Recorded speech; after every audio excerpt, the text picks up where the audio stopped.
तो गाइस मैं वीडियो शुरू करने से पहले भगवान से यही विनती करता हूँ कि जो मेरी लाइफ स्टोरी है ऐसी लाइफ स्टोरी किसी की ना हो और ऐसे दुख जो वो किसी को ना पड़े। तो नमस्कार दोस्तों, कैसे हो आप सब लोग। आई होप आप सब बढ़िया होंगे, अपने अपने घरों में सेफ होंगे। और मैं हूँ आपका दोस्त विक्की। तो आपके अपने यूट्यूब चैनल पर बहुत बहुत स्वागत है। तो दोस्तों, आज के इस ब्लॉग में मैं आपको जो अपनी लाइफ स्टोरी बताने वाला हूँ, और लाइफ स्टोरी जो वो गाइस काफ़ी इमोशनल है।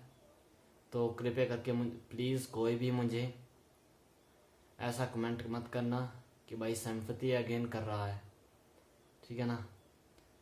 सबसे पहले आपको बता दूं कि 24/11/2002 को मेरा जन्म हुआ था। और उसके बाद जब मैं 3-4 साल का हुआ तो मम्मी ने जजमेंट की। मेरी जो हार्ट बीट थी वो काफ़ी जो फास्ट चल रही थी, जैसे कि नॉर्मल होती है 72 से 80।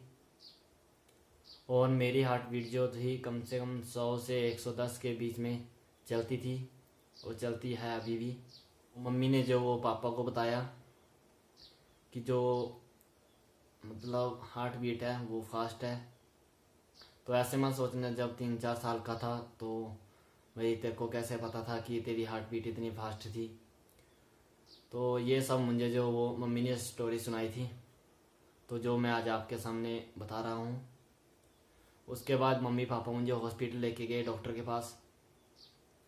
तो डॉक्टर को चेकअप कराया तो डॉक्टर ने बताया कि बच्चों की हार्ट बीट जो है वो ऐसे ही होती है, जैसे जैसे बड़ा होगा वैसे वैसे जो वो ठीक हो जाएगी।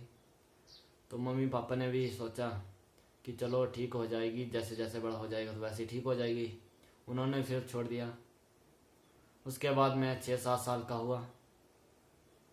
हमारे गांव में यहीं पे स्कूल है नज़दीकी, 10 से 15 मिनट लगते हैं।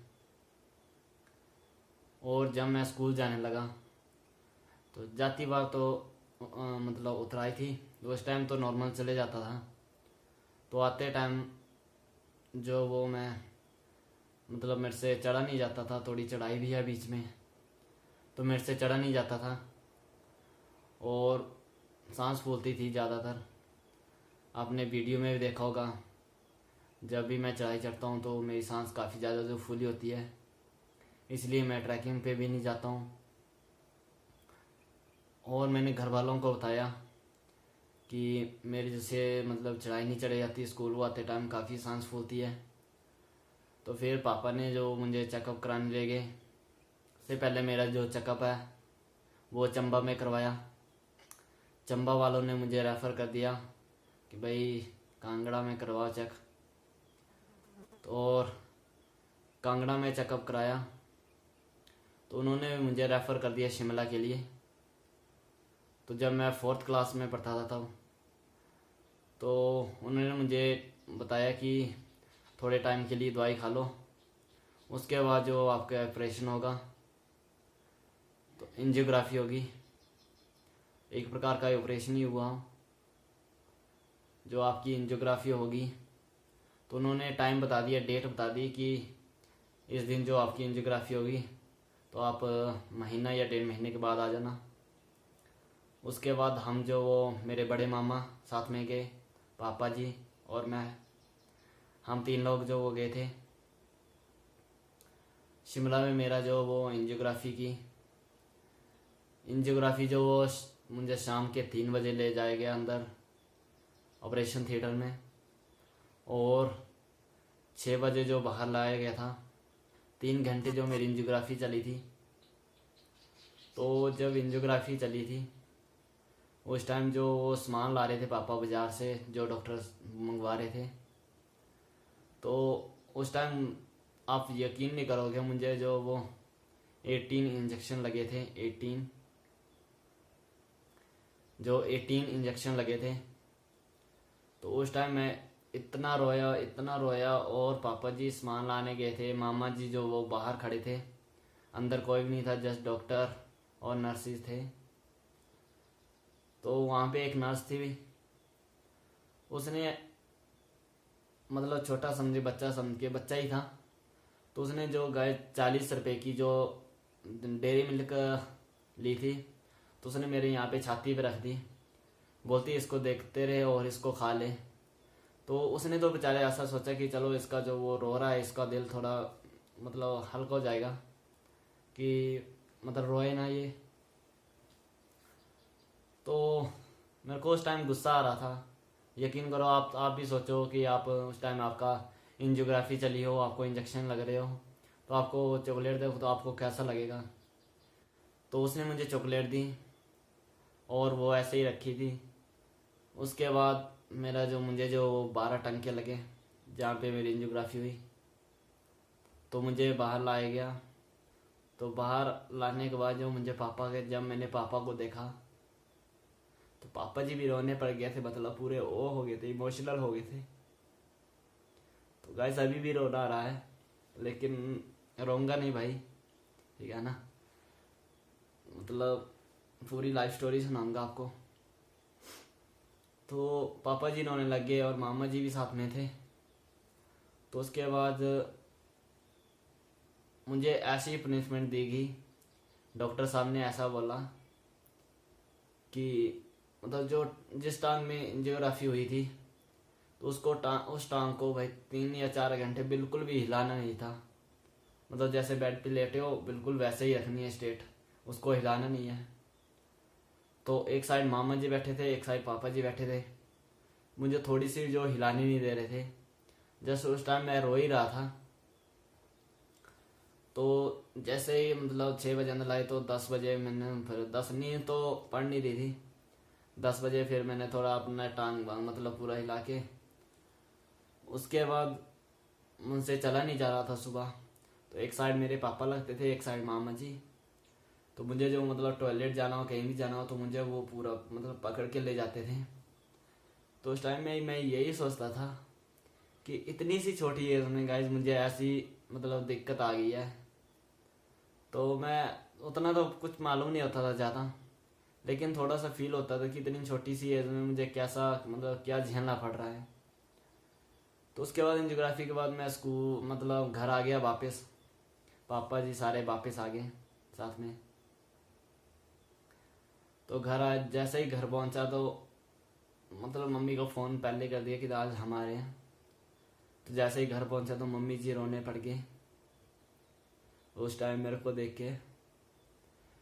तो मेरे को भी काफ़ी रोना आया, घर वाले सारे रोने पड़ गए। उसके बाद मैं फिर थोड़ा ठीक हो गया, मतलब हार्ट बीट तो वैसी थी ठीक, तो क्या मतलब और चला नहीं जाता सही से उस टाइम, मतलब उस टाइम पे वजन नहीं पड़ता था। और 1 डेढ़ साल फिर मैंने जहाँ पे बचा था जिस स्कूल पे, यहाँ पे जो नज़दीक स्कूल है वहाँ पे लगाया। तो उसके बाद हमारे गांव से यहाँ से 2-3 किलोमीटर दूर है स्कूल, जो वो मिडिल स्कूल। फिर तो यहाँ से पास कर ली और 6th 8th तक वहाँ पे पढ़ा। तो जो मेरे फ्रेंड थे, कुछ जो फ्रेंड्स थे वो अच्छे थे और कुछ जो काफ़ी बुरे थे। तो उस टाइम में जो ऐसा हुआ था कि 7th क्लास में पढ़ता था। तो जाती बार हमारे स्कूल को मतलब थोड़ी सी उतराई थी और उसके मतलब ऐसे उतराई थी और सीधा प्लेन था। तो हम जो वो छोटे छोटे होते थे तब गाड़ी के पीछे, मतलब पैदल नहीं चलते कि पैदल कौन जाएगा, गाड़ी दिखती थी तो भाग आते थे। उस टाइम मेरे फ्रेंड से थे जो फ्रेंड थे, तो चढ़ाई तो आपको पता है मैं चढ़ नहीं सकता था। और मेरे फ्रेंड भाई 4-5 ऐसे फ्रेंड थे जो मेरे को छोड़ के वो उन्होंने रेस लगाई, मैं रेस में नहीं लगा सकता था। तो उन्होंने चढ़ाई पे रेस लगा दी और वो गाड़ी में चले गए। और जस्ट मेरे साथ जो वो 1 और 2 फ्रेंड बचे थे, तो वो मेरे पीछे नहीं गए थे, वो भी जा सकते थे। तो उस टाइम में मुझे काफ़ी बुरा लगा था और मैंने उनको भी बताया कि देखो कि आप मेरे पीछे आज आपने गाड़ी छोड़ दी है। और मुझे भी काफ़ी बुरा लगा। मैं घर में आया और घर में मम्मी पापा को ऐसे बताया कि जो फ्रेंड थे वो अब ऐसे आ गए और 1-2 फ्रेंड मेरे साथ रहे थे। तो मम्मी जी बोलते कोई बात नहीं, अच्छी बात है, पैदल आना मतलब आराम आराम से चलना अच्छी बात है। तो गाइस आज दिन तक जो हार्ट बीट वैसी ही है। मेरे पापा ने कोई भी जो वो कसर नहीं छोड़ी है मेरे मतलब चेकअप कराने के लिए। शिमला के बाद जो उन्होंने अमृतसर में चेकअप कराया, हरिद्वार में चेकअप कराया, पीजीआई का भी ट्रीटमेंट चला हुआ है, वहाँ पे चेकअप कराया, मतलब कोई भी मतलब असर नहीं है। हार्ट बीट जो अभी भी हाथ लगाना है तो वैसी ही है, मतलब जैसे चलती है जल्दी जल्दी वैसी ही चलती है। तो उसके बाद जब मैं 8th-9th क्लास में हुआ तो हार्ट की प्रॉब्लम तो वैसी ही थी। तो एकदम से मुझे जो वो मतलब दांत में दर्द हुई, तो चंबा में चेकअप करवाया। तो चंबा वाला ने जो वो मेरी जो ये पीछे यहाँ पे वो उन्होंने उखाड़ दी। उखाड़ने के बाद 1-2 महीने के बाद जो वहाँ से मतलब पीक निकलना स्टार्ट हो गई और उनके पास फिर से चेकअप कराया।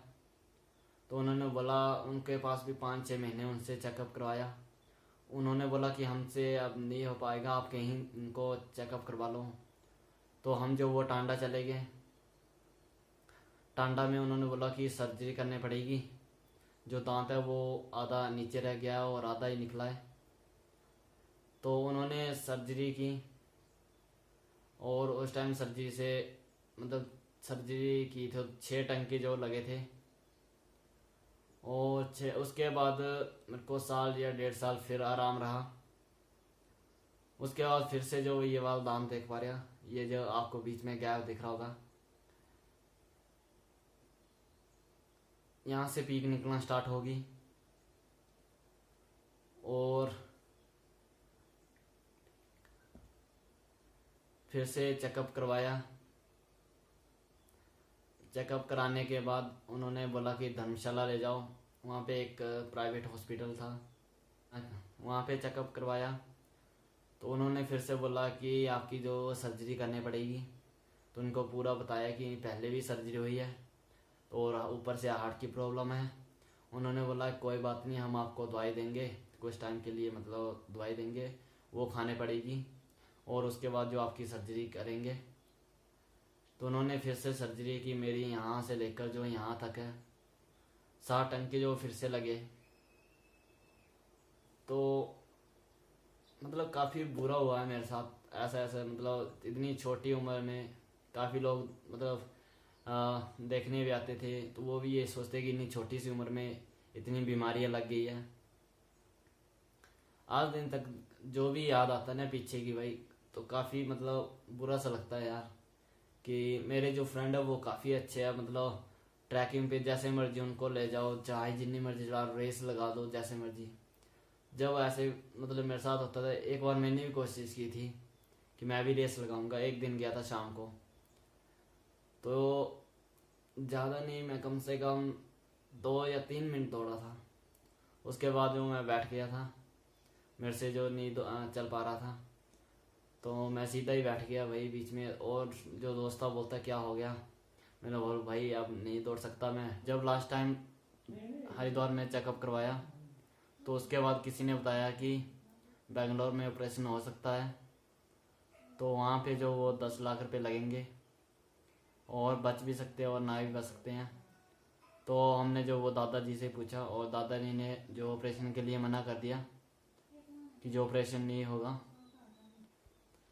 तो गाइज आज दिन तक जो मेरी ट्रीटमेंट चली हुई है और अब जो वो दांत की दर्द भी ठीक है और हार्ट की जो हार्ट की प्रॉब्लम वो ऐसी ही है, वो तो ठीक नहीं हुई। और मैं भगवान से एक ही प्रार्थना करता हूँ कि जो जानी दुश्मन होता है ना, उसको भी ऐसी बीमारी या ऐसा कुछ भी ऐसा उसके साथ ना हो। मैं ये भगवान से यही प्रार्थना करता हूँ। तो गाइज इतना सा मेरा ये वीडियो थी छोटी सी आपके लिए। तो आई होप कि आपको ये वीडियो अच्छी लगी होगी। तो like and share and subscribe जरूर करना। भगवान करे आपका दिन शुभ हो। Take and bye bye.